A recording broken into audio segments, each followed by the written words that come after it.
Hey everybody, Michael here with Adventurous Real Estate Investors. I am back with another video to talk to you, the Adventurous family, about real estate investing. Okay, so briefly in this video I want to talk about why Suzy and I and our company focus on investing in B and C class assets versus A class assets, especially during an economic downturn or a recession.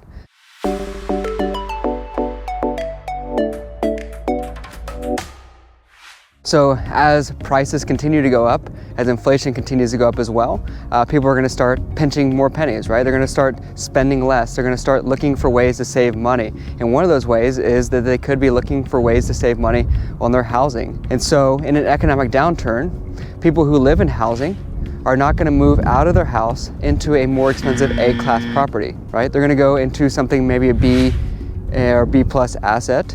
And then people who are in B class assets might even think about moving down into a C class asset, right? That is why we focus on B and C class assets. Another reason why is because of that, because it's more economical for people to live in B and C class than it is A.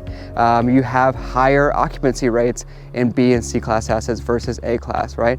So that's another reason why we like to invest in B and C class assets. If you want to read more about Suzy and I and Adventurous Real Estate Investors investment thesis, go to adventurousrei.com and you can find our investment thesis there. I hope you enjoyed this video. I know it's short and brief, and I hope it sheds some light on why we focus on B and C class assets.